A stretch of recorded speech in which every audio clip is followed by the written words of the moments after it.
Je vais vous présenter Jenny-Laure Sully à ma droite ici. Elle est organisatrice communautaire et coordonnatrice à la concertation des luttes contre l'exploitation sexuelle. On développe annuellement ensemble, avec un comité Un Trop Grand Prix, une campagne de sensibilisation au sujet de l'exploitation sexuelle en marge du Grand Prix de Montréal. Ensuite, Julie Bindel est écrivaine, journaliste et militante féministe. Nous avons Shirley Reardon, mairesse adjointe de Paris, en charge de l'égalité et responsable nationale des droits des femmes pour le Parti communiste français. Finalement, nous allons entendre Kirsten Newhouse. Elle est assistante sociale et consultante en relations publiques et politiques à l'Alliance Nordic Model.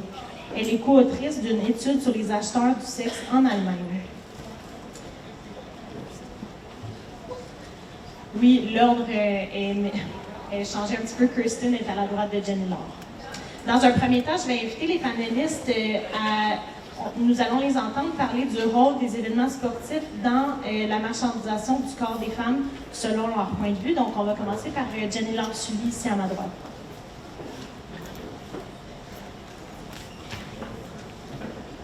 Bonjour. Alors, moi, je vais vous parler du Grand Prix de Formule 1 de Montréal. On peut dire que c'est un grand événement sportif, quoique je ne suis pas certaine de qu'est-ce qui définit le fait de tout simplement conduire une voiture, qu'est-ce qui fait en sorte que ça constitue un sport. Mais ça, c'est mon opinion personnelle, mais bref. Donc, voilà. Ça rentre dans la catégorie des grands événements sportifs, dans le sens où chaque année, il y a à Montréal beaucoup de gens qui viennent pour assister au grand spectacle de la Formule 1 et qui viennent aussi dans les rues de Montréal. Il y a comme une foire commerciale, si on peut dire, sur la rue Crescent au centre-ville de Montréal, qui est organisée à chaque fois que le Grand Prix de Formule 1 revient à chaque été. Et donc, c'est vraiment un ensemble d'activités qui se passent pendant cette période-là. Donc, au-delà de la course de voitures en tant que telle, il y a ce que les commerçants font sur la rue Crescent, et il y a aussi toutes sortes d'activités nocturnes qui sont organisées de façon indépendante en lien avec le Grand Prix. Donc, on parle de fêtes privées, on parle de restaurateurs ou de propriétaires de clubs, de discothèques qui font des événements festifs en lien avec le fait qu'il y a beaucoup de touristes en ville, beaucoup de gens qui se concentrent dans le centre-ville de Montréal et tout le monde veut faire beaucoup d'argent. Et déjà là, ce qu'on constate par rapport à la publicité pour ces événements qui sont en marge du Grand Prix, qui ne sont pas la course elle-même, c'est qu'on va voir beaucoup au niveau des images, des affiches qui sont utilisées. Donc au cours des années, on voit que c'est très axé sur des images sexistes. Donc, on essaye d'attirer les gens au centre-ville en montrant des filles en bikini à côté des voitures. Et donc, c'est la première chose dont on prend conscience quand on réalise qu'il y a le Grand Prix à Montréal. En tant que Montréalaise, je pense que c'est une des choses qui me frappait à chaque été quand on se promenait dans les rues du centre-ville, c'était de voir ces images de filles à moitié nues un peu partout sur des affiches dans le centre-ville. Donc déjà là, il y a un aspect de marchandisation du corps de la femme, de l'image qui est projetée et le lien entre filles en bikini et voitures. Je ne l'ai toujours pas compris, mais il semble que certains semblent penser qu'il y a un lien. Donc voilà pour c'est quoi le Grand Prix et le côté marchandisation du point de vue visuel. Maintenant, il y a la marchandisation vraiment plus, je dirais, plus criminelle, qui a plus de conséquences au niveau des vies des femmes et des filles. c'est vraiment la demande pour la prostitution qui augmente pendant cette période-là. Et la manière de le mesurer à Montréal, c'est à travers les petites annonces dans les journaux. Donc dans les grands journaux comme La Presse, le Journal de Montréal, surtout le Journal de Montréal, je vais dire, on peut constater que justement, il y a des promoteurs qui tentent de recruter des hôtesses pour des parties privées et on veut des hôtesses, mais on spécifie qu'elles doivent être jolies. Donc on cherche des jolies hôtesses, on cherche des jeunes hôtesses et donc il y avait un reportage qui avait été fait il y a quelques années sur le fait que beaucoup de ces annonces où on cherche à recruter des jeunes et jolies hôtesses pour accueillir des gens dans une fête privée étaient en fait des annonces publiées par des proxénètes. Et dans bien des cas, c'était une manière d'introduire les femmes et les filles à l'industrie du sexe. Donc moi, quand j'ai commencé à la Clé en 2018, une des premières choses dont j'ai appris en lien avec cet événement-là, vu qu'on m'a mis en charge de la campagne de sensibilisation par rapport à ça. Et donc, une des premières choses que j'ai appris, un premier témoignage que j'ai eu, c'était le témoignage d'une maman dont la fille avait répondu à une annonce pour être hôtesse dans une fête privée au centre-ville pendant le Grand Prix et dont la fille est disparue pendant le Grand Prix. Et il y avait aussi d'autres témoignages donc, de jeunes filles qui disaient que leurs amis leur disaient que c'est juste pour une fin de semaine, on va aller à Montréal. Donc des filles qui partaient des régions rurales et qui venaient vers Montréal et qui venaient donc pour le Grand Prix et dont les parents étaient inquiets. On avait des appels de parents par rapport à ça. Donc, à chaque année, on a donc des témoignages de mamans, de parents, les pères aussi. On a des témoignages de femmes et de filles qui nous parlent du fait que durant le Grand Prix, elles se sont faites offrir d'être hôtesses, mais finalement, c'était pas ça. C'était en fait d'être plutôt, de s'occuper de répondre aux désirs d'hommes qui allaient à ces fêtes privées.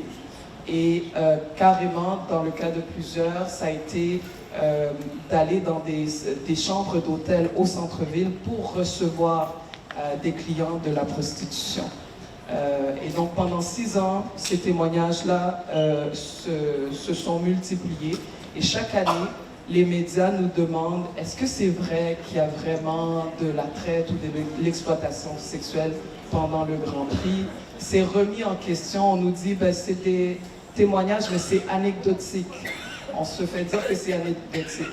Donc, nous, à la Clé, on travaille avec des partenaires, Prévention Jeunesse Longueuil, Prévention Jeunesse Laval, et chaque année, on se concerte, on parle de la situation, et il semble qu'on est tous avec plein de témoignages anecdotiques, difficiles à prouver, et donc il n'y a pas moyen d'avoir des vrais chiffres sur ce qui se passe vraiment.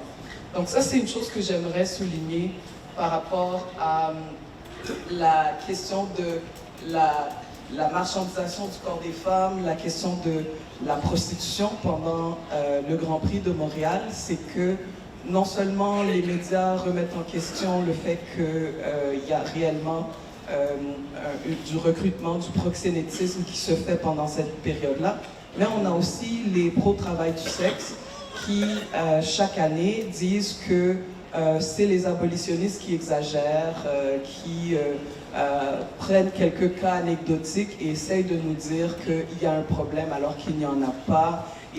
C'est de la panique morale, ça c'est le mot, panique morale, et chaque année dans les médias, on présente les deux perspectives. Donc nous, avec nos témoignages, avec nos chiffres, moi ce que je leur dis, c'est qu'à chaque été, on a une augmentation de 25 à 30% d'appels à la Clé, et on a tous ces témoignages-là qui s'accumulent année après année, donc je pense que c'est plus anecdotique après un certain temps.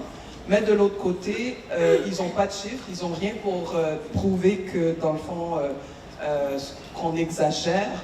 mais on met nos deux perspectives sur un pied d'égalité. Donc je trouve que c'est ça aussi, ça fait partie d'une certaine culture sexiste qui vise à remettre en question la parole des femmes, qui vise à remettre en question la parole des victimes et des organisations qui travaillent auprès d'elles. On est encore dans cette situation-là dans notre société. Nos témoignages, nos chiffres, ce qu'on constate, la réalité que l'on constate et qui est racontée par les victimes ne suffisent jamais. On nous demande plus de chiffres, plus de preuves. Et de l'autre côté, tout ce qu'ils ont à dire, c'est panique morale et on les croit. Donc je pense que c'est ce que je voudrais dire pour commencer. Je pense qu'il y a vraiment une prise de conscience à faire au niveau des médias, au niveau du gouvernement. Et ils doivent être beaucoup plus sérieux par rapport à un problème qui est récurrent à chaque année. Voilà.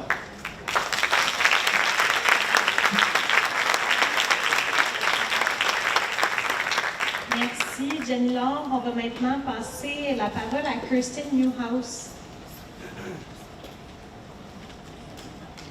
Bonjour and good morning, everyone. I'm going to speak in English because my French is good enough to order a coffee, but not good enough to give a speech. So, you heard yesterday a couple of times that Germany is a country that is rethinking its prostitution law. And I was really happy to hear that. I wouldn't go so far to say that myself, but it's still more than I would have allowed myself to hope for 2 years ago. There's a lot going on in Germany, and I want to use my time here to tell you a little bit about the actual situation in Germany, what's going on, and also what it has to do with big sport events. I'm from the Alliance Nordic Model.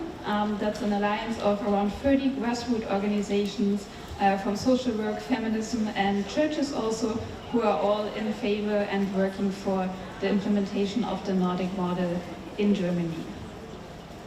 So you already found a little red card on your place this morning. I'm going to tell you what this is all about. As you all know, Germany has one of the most liberal prostitution laws in the world. We got this law in 2002. Prostitution wasn't illegal before that law, but it was called improper conduct. And the law was meant to make the situation of people in prostitution better, but at the same time, for example, it legalized pimping, and in the end it made things worse. So we had this new law, and then in 2004 and 2007 we had the eastward enlargement of the European Union, and that changed the sex trade in Europe and especially in Germany tremendously.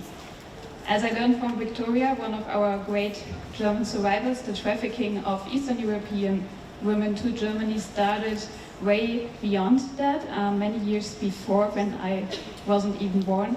But when the European Union grew larger, the sex trade in Germany with Eastern European women kind of exploded, and today we have more than 90% of prostituted women in Germany are from Eastern Europe. Our government realized that a couple of years later, and then they implemented a second law, the so-called Prostitute Protection Law, which again was thought to make the situation of people in prostitution better. And now we have things like a registration for people in prostitution. They have to participate in a compulsory health consultation session once a year and stuff like that. But still, this law doesn't do much to make the situation of people in prostitution better. And most of all, it doesn't do anything against demand for prostitution. And we didn't want to live with a law like that anymore. So in 2020, we founded the Alliance Nordic Model. And since then, we made some huge progress in our political situation here in Germany. So, for example, the Neuchel resolution, initiated by a German SD member, Maria Neuchel, is a statement of the European Union calling on all EU member states to adopt the equality model. And a resolution like that coming from a German politician means a lot to us. Also, one very, very big step is that last year our Christian Democratic fraction in the German Bundestag positioned themselves in favor of the Nordic model. And for 2 weeks now, the whole party of our CDU is in favor of the Nordic model, and that's really something very special and very big. And still, also our Chancellor, Olaf Scholz, said that he is not in favor of prostitution. So it's still a long way to go, but there are tremendous things happen at the moment, and yeah, we hope it continues and we will have a new law very soon. So what does this have to do with sports?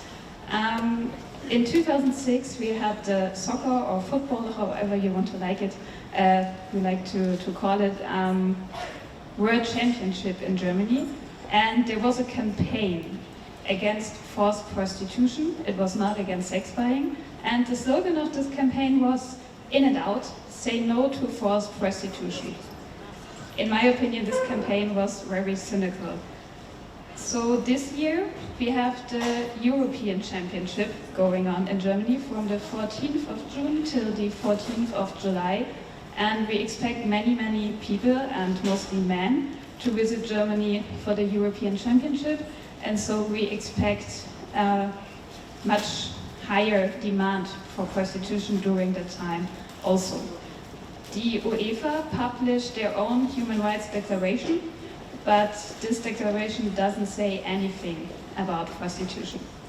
So we decided to initiate our own campaign for this year's European Championship, and we decided to only cooperate with organizations that are in favor of the equality model. Our target groups for the campaign are young men and so possible sex buyers, and in the whole campaign we talk about sex buying in general and not only about human trafficking and forced prostitution. So the campaign concentrates completely on the demand for prostitution. And as I said, the main target group is young men, but also football fans in general and the civilian population. The heart of our campaign is the red card, this one here, with the hashtag red card for sex buyers at the front and some basic information on the back side of the card. And we already made our own Instagram account to promote the campaign. We did a professional photo shooting to have photos we can use on social media for the campaign, and to make it known in the internet and already start building some attention on our campaign. And the special thing about the campaign is that it's designed for everyone to participate. So people are supposed to take a picture of themselves holding up the red card, like this, and post it on social media using the hashtag red card for sex buyers. So for this reason, and we are very proud of ourselves, we translated the red card to English, Spanish and French. And I brought tons of them with me today, so you can all take them home, take pictures of you and post them on social media using the hashtag. They're at our kiosk in the other room, and I don't want to take them back home, so please come and visit us and take many cards with you. But there are much more possibilities the campaign can be used. You can take action by doing an information stand at a public viewing or in your city center.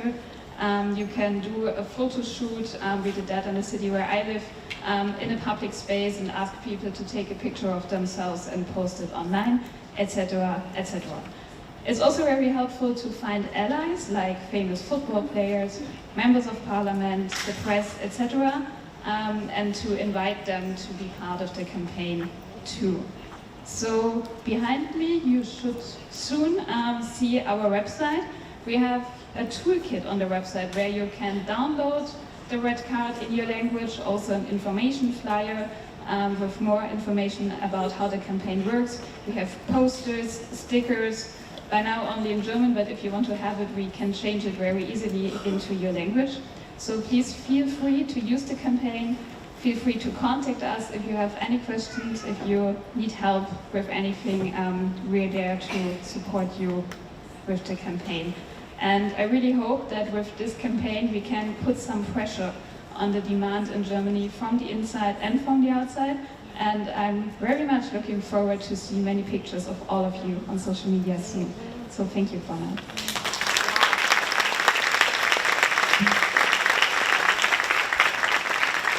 Thank you very much, Kirsten.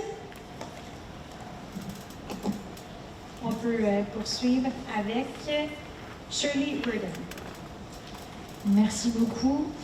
Alors pour commencer, en travaillant le sujet, j'ai lu un petit peu ce que disaient les lobbies pro-prostitution et il n'y a aucun problème, absolument. Ils ont dit qu'il n'y avait aucune recrudescence de la prostitution pendant les événements sportifs, qu'il n'y avait aucune demande en plus, que tout allait bien.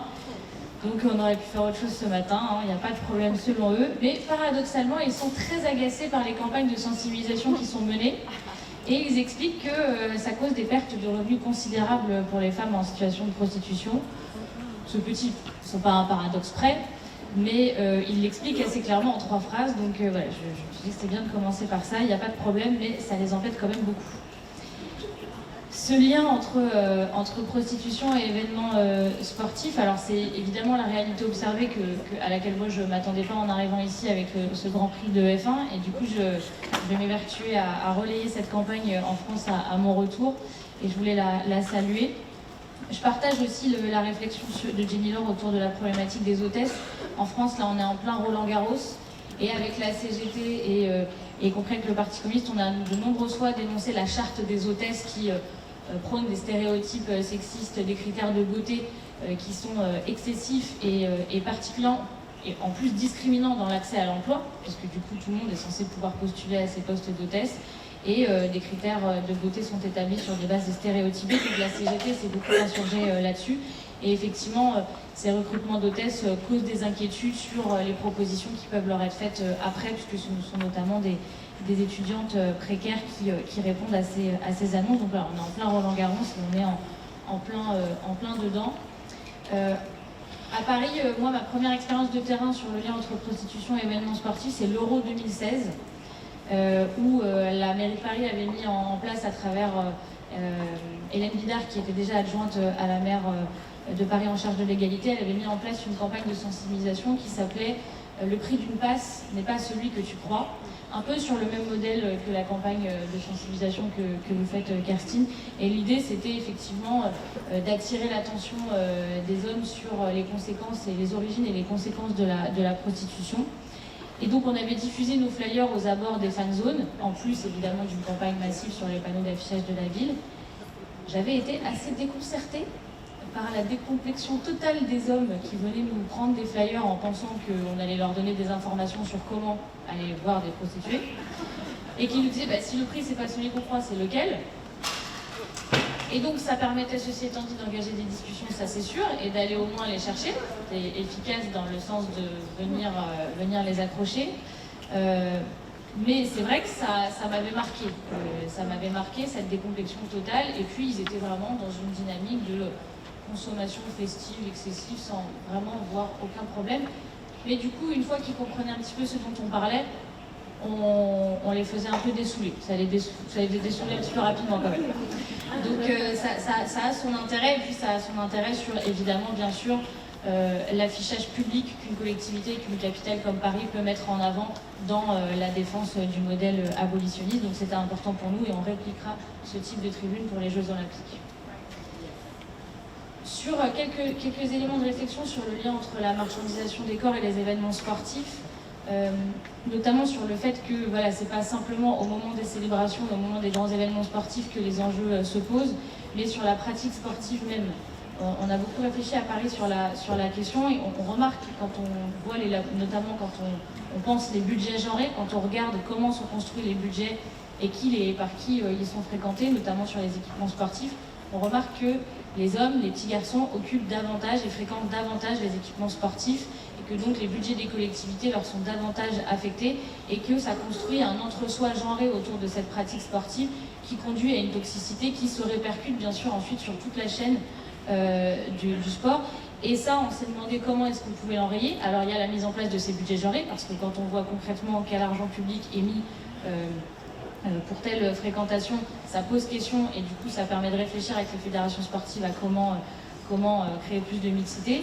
Et puis on a aussi engagé une réflexion sur les cours de récréation. Les cours de récréation qui étaient très genrés aussi, avec un espace occupé par les petits garçons qui jouent au foot dans l'entièreté de la cour, et les petites filles qui se mettent aux quatre coins, je vois des sourires de filles dans la salle, voilà. Les filles qui se mettent aux quatre coins de la cour pour discuter tranquillement et espérer ne pas se prendre le ballon. Et donc ça, on a tout cassé. On casse tout, ça s'appelle les cours Oasis, on casse tout et on crée des îlots de jeux mixtes un peu partout dans la cour. On en profite pour faire des îlots de fraîcheur aussi.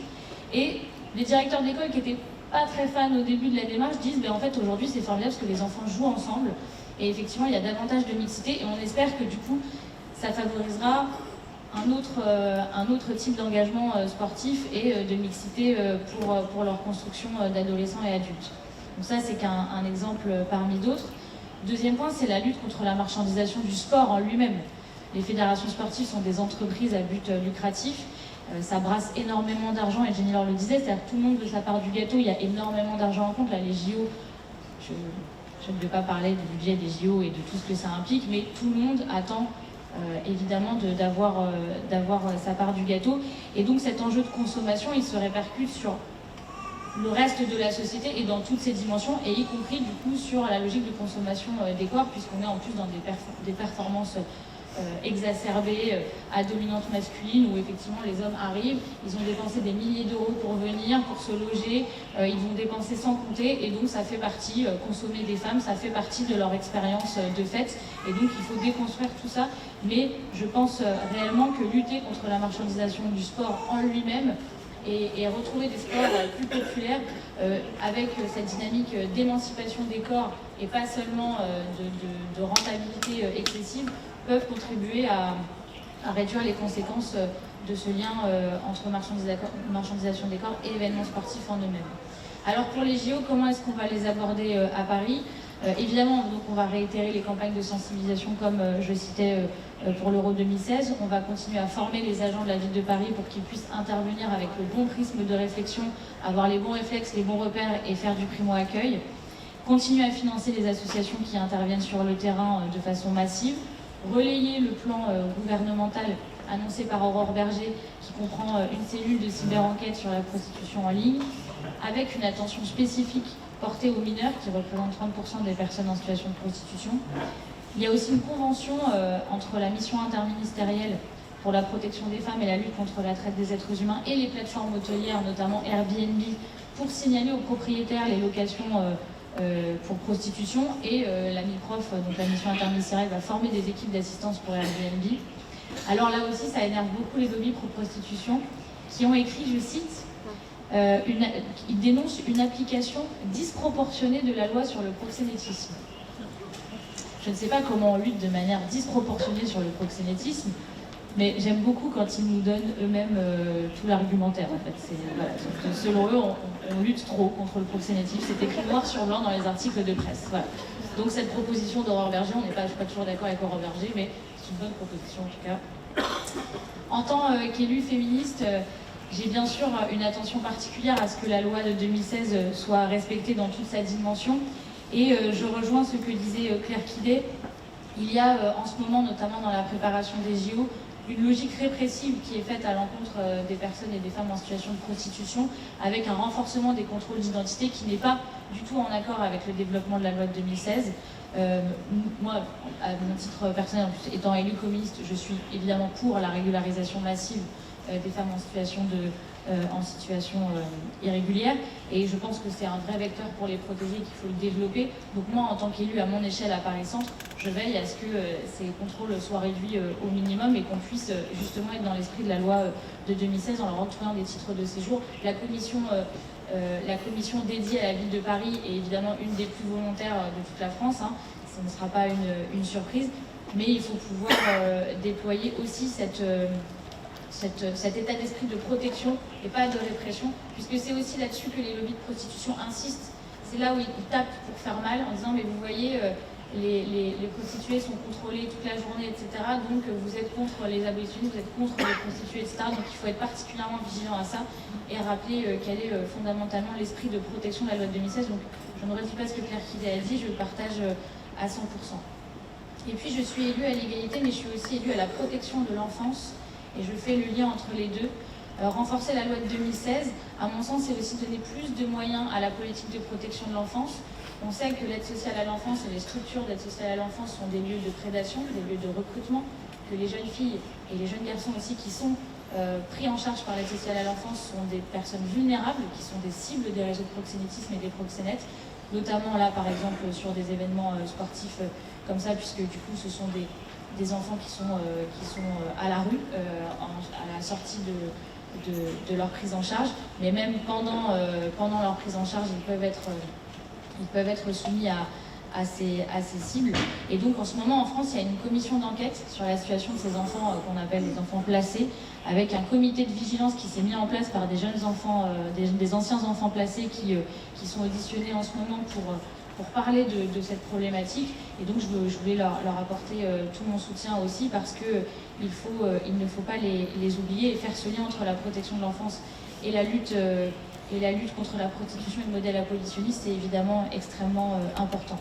Et puis enfin, pour terminer, je voudrais dire que je pense qu'on peut faire de ces événements sportifs un vecteur de lutte féministe, puisque c'est un moment de communication incroyable. C'est ce que vous faites avec vos campagnes de sensibilisation sur la F1 ou autres. Et je pense que c'est un bon moyen de mettre en lumière la situation des femmes partout dans le monde, de créer des moments de sororité.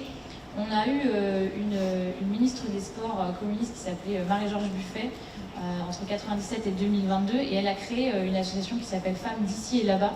Et elle avait beaucoup travaillé sur la solidarité avec les femmes afghanes, notamment pendant les JO d'Athènes, pour qu'elles puissent venir en délégation. Et donc c'est aussi des moyens d'interpeller et de pouvoir créer de la solidarité internationale féministe. Je pense aussi qu'on peut relayer les luttes des athlètes elles-mêmes qui luttent contre les violences sexuelles dans le sport. Il y a un MeToo Sport qui s'est beaucoup développé. Je pense notamment à la patineuse artistique Sarah Abitbol qui a beaucoup parlé sur ce qu'elle subissait. Et puis les athlètes en ce moment sont en train de beaucoup travailler sur les discriminations qu'elles subissent. Et je pense que du coup mettre en lumière ces athlètes pendant des événements sportifs, c'est aussi créer des nouveaux modèles de représentation pour les petites filles et de dire voilà, vous n'êtes pas là pour être mise à disposition des touristes, vous n'êtes pas là pour être mise à disposition des athlètes masculins eux-mêmes et des organisateurs, mais vous pouvez vous-même vous construire via ces athlètes féminines qui poussent à une émancipation des corps, alors que moi, je serais incapable de pouvoir relever, mais qui en tout cas engagent à de l'épanouissement et non à de la consommation. Voilà. Merci.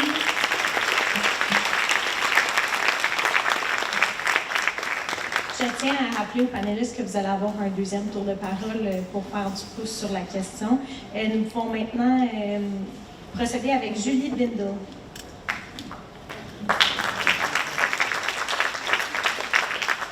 Thank you, and I'm delighted to be here, and thank you to all of the organisers for putting together such an amazing event. And I very much miss one of our dear sisters, Rachel Moran, who should be here in the room today and couldn't be. And we have a huge amount to thank Rachel for now, in the past and ongoing. And I just want to bring her into the room with a quote. One of my favourite quotes from her, because it really exemplifies what prostitution is, but also the male sex right, the way that many men and women that want to be liked by men defend this vile trade. Anyone that's sensitive to expletives, please close your ears. It is Rachel Moran, after all. She said in 2015, in response to criticism about Amnesty International adopting a policy of blanket decriminalisation of the sex trade. This is human rights, but we just refer to them as men's rights, I think, from now. Kenneth Roth, Director of Human Rights Watch, tweeted, "All want to end poverty, but in the meantime, why deny poor women the option of voluntary sex work?" Roth had plenty of support for this statement, of course, from the usual suspects, masking themselves as progressives, but lots of dissent. One of the many replies from human rights activists who are actual human rights activists was Rachel, who asked, "Roth, wouldn't you say, if a person cannot afford to feed themselves, The appropriate thing to put in their mouth is food, not your cock.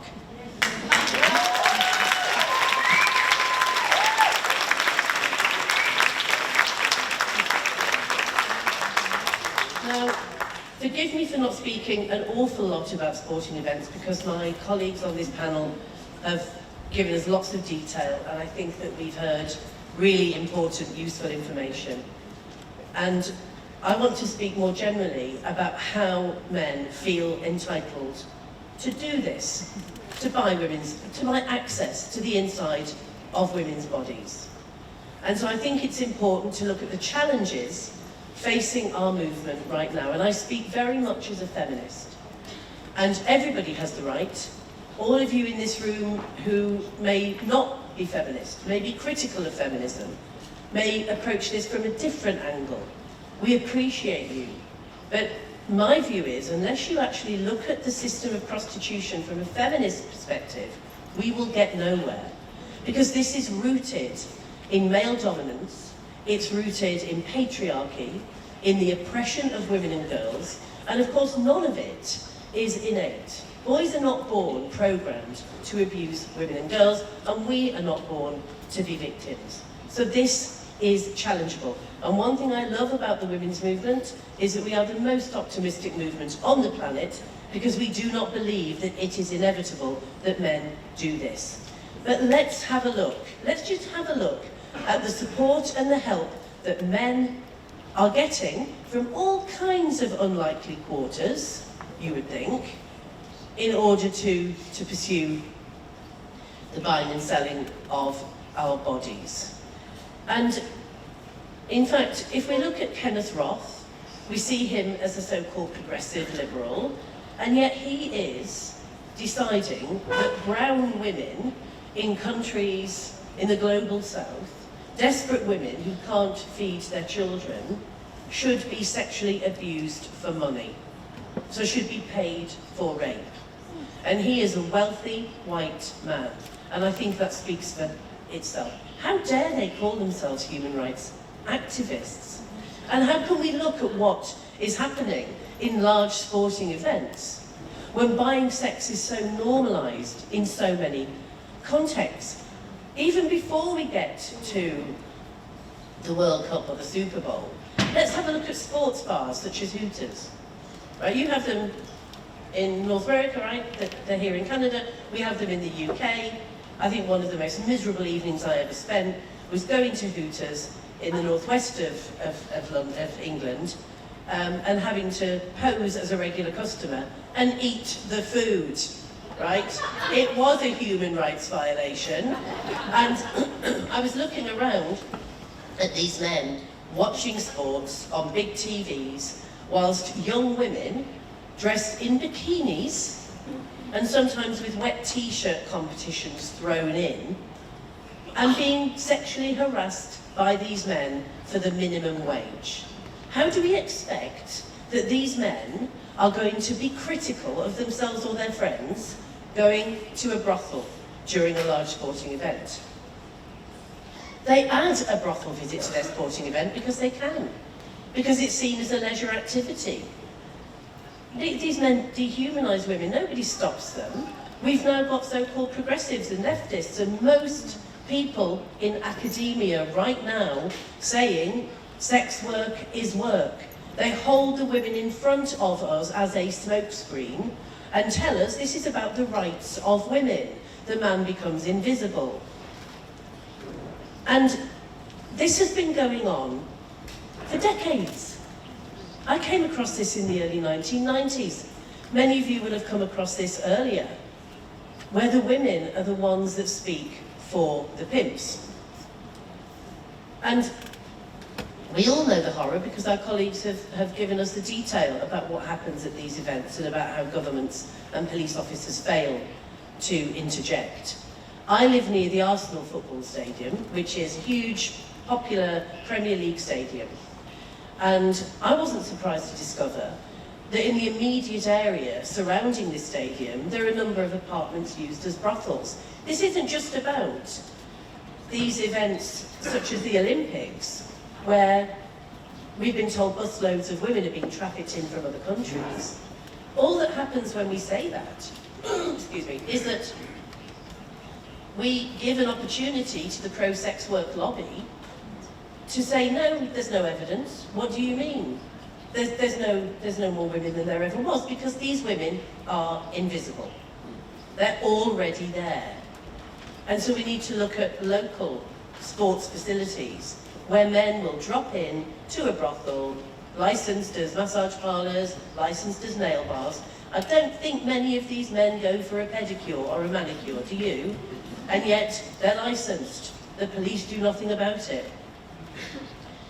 And obviously campaigners against the sex trade will say that this will make little difference to men who are eager to add the experience of prostitution to their sporting event, that what can we do to stop it?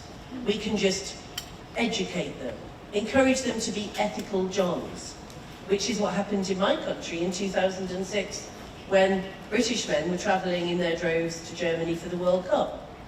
They were told to call a number, not even the police, called Crime Stoppers, and say, oh, I think the woman I've just paid for might be trafficked.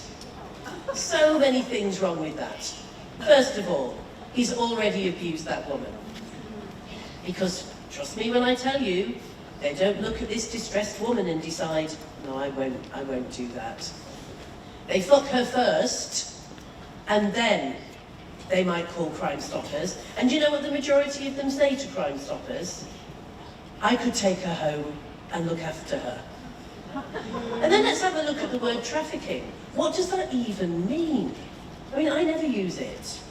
I'll quote people using it, and every single survivor in this movement has every right to use whatever word suits her.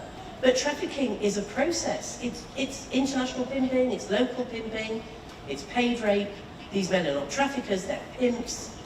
And it becomes meaningless, and it becomes such a harmful division in people's minds, where they think trafficking is one thing and prostitution, which they consider to be a choice, is another.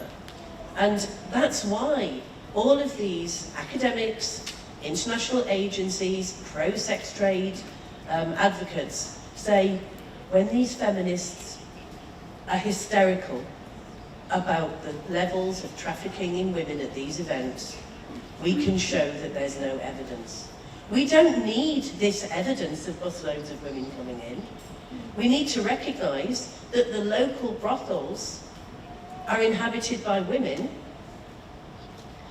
who might actually be having to service 8, 9, 10, 11, 12 Johns a day, as opposed to the usual 4 or 5, which is horrific enough. Benita Carter, who I don't know if she's here in the room, but she said this on occasion in her talks. She said, even if you are desperately in love or lust with a sexual partner, it's harmful to a woman's body to have sex done to her that number of times a day. Imagine what it's like for those women, and some don't have to imagine in this room, if it's a dozen men you do not want anywhere near you. So we need to get real about what evidence is. The evidence is the sex trade and the fact that men do this with impunity. Now, we don't have many allies in this movement. We have some right-wing men, not all, but some right-wing men who wish to remove the hard-won gains that we already have. They wish to criminalise abortion, they see sex outside of marriage as dirty, they want to curtail women's sexual freedom that feminists fought for. And then, of course, we have the liberal left, men on the left, who believe if prostitution laws were scrapped, sex workers could band together and protect themselves from violence. And of course, we know that if sex work is work, then rape is nothing but theft. But you try to unpick the semantics to these men, and it doesn't matter, because they honestly will not give up their right. And so they say they're on our side, and they say that decriminalisation protects women, but we know from reams of evidence, including women sitting in this room, that the opposite is true. But the left see capitalist commodification, the tobacco trade and the like, the arms trade, as unacceptable and something to be campaigned against, and the sex trade to be supported at all costs, including the pornography side of it. So what are we going to do?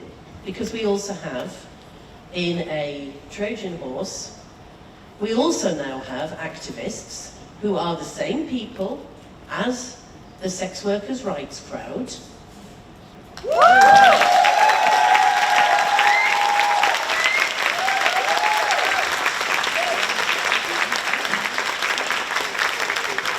Thank you very much, Julie.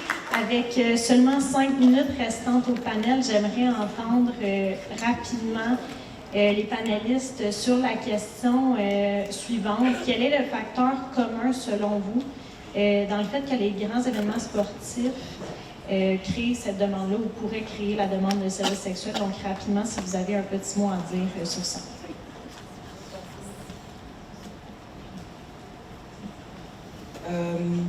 Le facteur commun dans tous ces grands événements sportifs, c'est les hommes.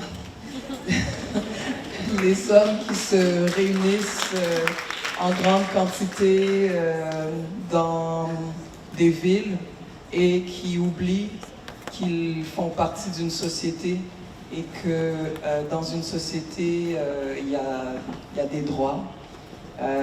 On espère que la société est égalitaire. Donc, ils oublient ça. Et donc, les hommes qui se réunissent sont... Il y a des hommes... Donc, il y a plusieurs catégories d'hommes. Il y a ceux qui se réunissent pour profiter du grand événement sportif et d'autres choses, donc du corps des femmes et des filles. Mais il y a des hommes de pouvoir qui leur permettent de faire ça parce qu'il y a beaucoup d'argent à faire. Donc je dirais, il y a les hommes, il y a le pouvoir du capitalisme, le pouvoir du patriarcat.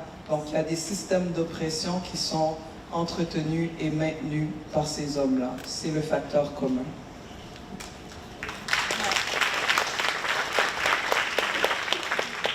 So before I get to the question, at my speech before at the beginning, I was so deeply concentrating on how to begin that speech that I forgot to say thank you. So I want to do that now, and I want to say a huge thank you to CAP International and to La Clé for the organization of this great conference here, for the invitation. I feel very honored to be at this conference and to be able to speak at this great panel here. So thank you, and sorry that I forgot to say that before.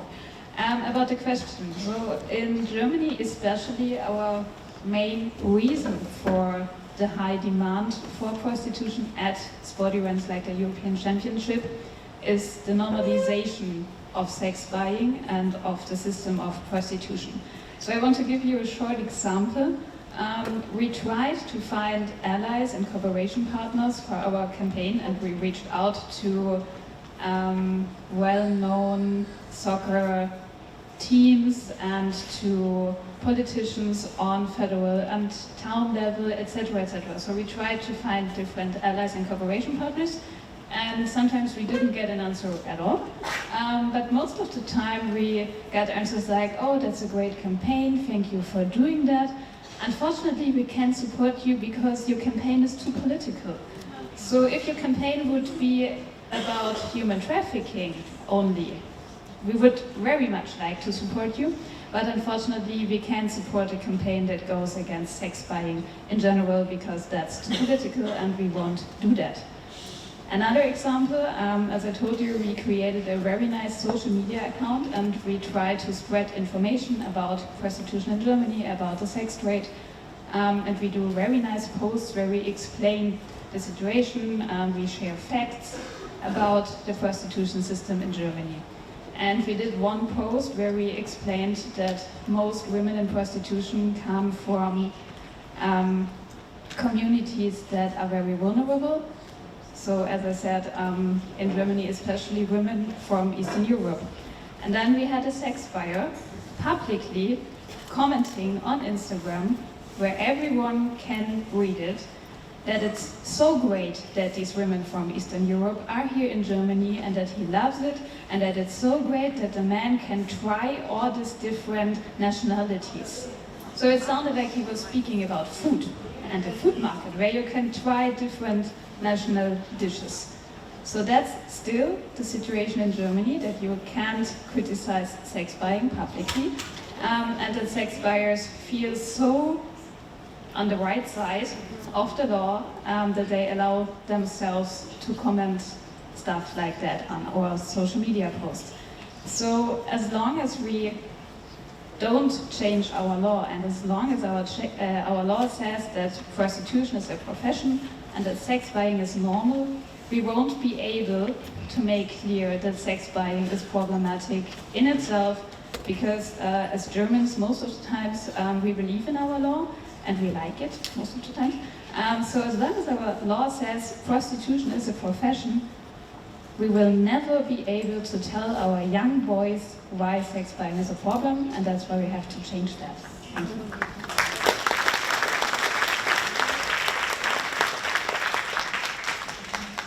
Le facteur commun, je suis... Of people, it passed without barely any problem. There were no riots in bars and other public arenas, on buses and on the underground, because we had made it clear when we introduced the law why. It was about harm, it was about secondary harm, it was about societal harm.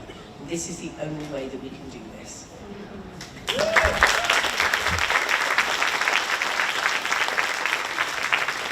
Merci énormément pour ces échanges super intéressants. Étant moi-même dans le monde sportif, ça me tient vraiment à cœur. Puis je pense que ça nous rappelle simplement le fait que ces grands événements sportifs sont malheureusement une opportunité pour nous de continuer la sensibilisation malgré qu'elle soit utile à tous les jours, mais le grand public étant très atteignable dans ces événements-là. Donc, continuons ensemble en tant que société à lutter contre l'exploitation sexuelle dans les événements qu'on a entendus, la F1 cette fin de semaine, les Olympiques à Paris. Donc, voilà. Merci.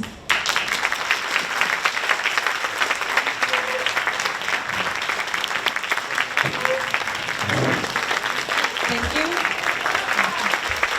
Thank you very much for your work, and thank you very much for highlighting your work.